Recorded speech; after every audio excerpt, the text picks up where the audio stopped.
اب وہ تینوں حضرت ایک ساحل پر پہنچے۔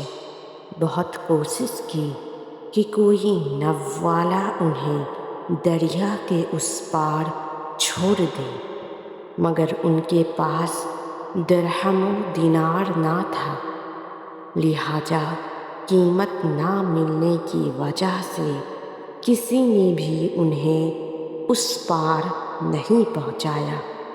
آخر کار ایک نیک کشتی والا نے بنا قیمت کے آپ لوگوں کو اس پار چھوڑنے کے لیے کشتی میں بٹھا لیا، مگر جب کشتی بیچ راستے میں پہنچی، حضرت خضر علیہ السلام نے اس کی کشتی توڑ ڈالی اور اس میں چھید کر دیا۔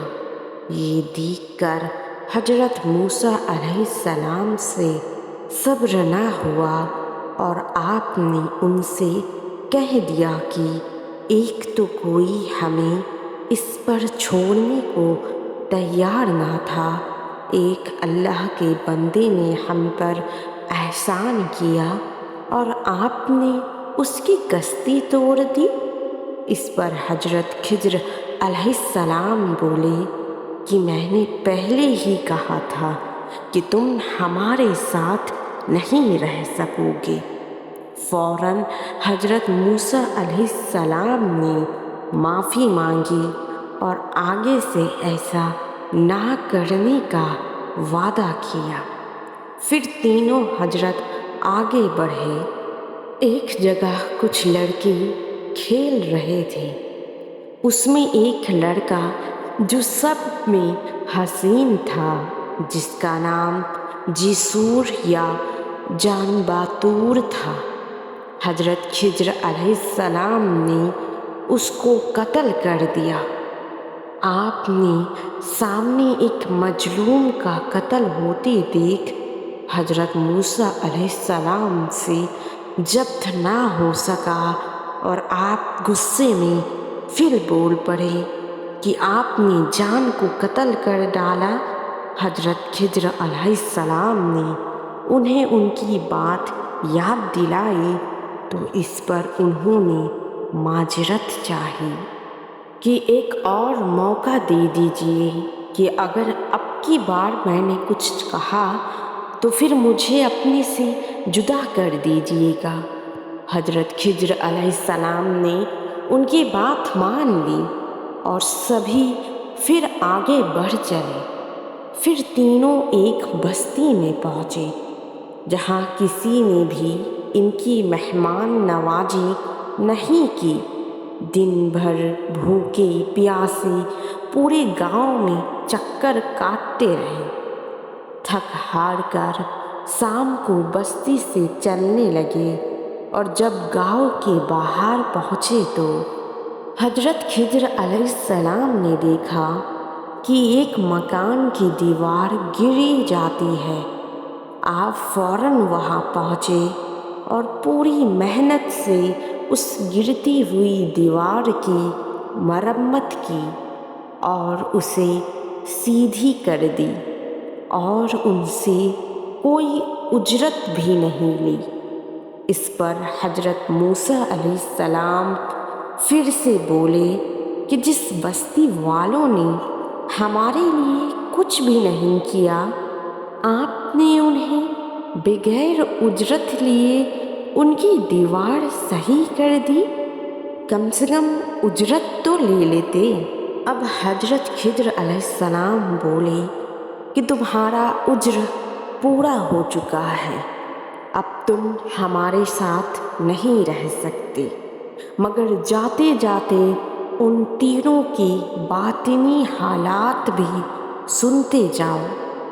پہلی وہ کشتی جو میں نے توڑی تھی تو وہاں کا بادشاہ بہت ہی ظالم ہے، سبھی کشتی والوں کی نئی کشتیاں چھین کر اپنے خزانے میں جمع کر لیتا ہے۔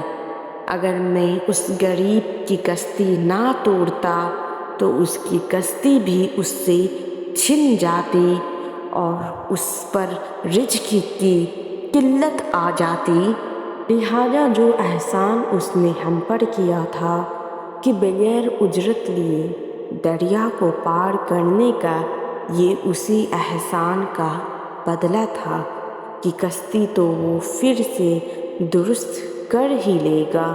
دوسرا وہ نابالغ بچہ جسے میں نے قتل کیا، اس کے ماں باپ مومن تھے اور اس کو بڑا ہو کر کافر ہونا تھا، تو اولاد کی محبت میں اس کے ماں باپ کا ایمان خطرے میں پڑ جاتا، لہٰذا ان کا ایمان بچانے کے لیے میں نے اسے قتل کیا۔ اور کیونکہ وہ بچپن میں خود بھی اب تک کافر نہ تھا، لہٰذا اس پر بھی احسان کیا۔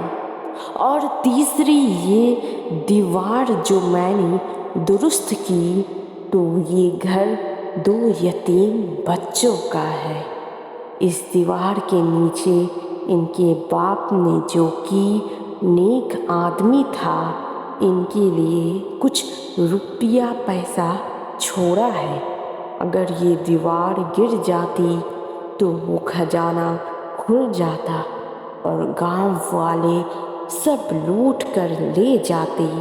اب بچے جب بڑے ہو جائیں گے اور اپنا گھر مرمت کریں گے تو ان کا خزانہ ان کو مل جائے گا۔ پھر حضرت موسیٰ علیہ السلام وہاں سے واپس لوٹ آئے۔ سورہ کہف آیات 60-82۔ اور ان کا باپ نیک آدمی تھا۔ سورہ کہف آیات 82۔ روایت میں آتا ہے کہ اللہ عز و جل اپنے بندے کی نیکی کے سبب اس کی اولاد کو اور اس کی اولاد کی اولاد کو اور اس کے کنبے والوں کو اور اس کے محلے والوں کو اپنی حفاظت میں رکھتا ہے۔ جزاک اللہ خیرا۔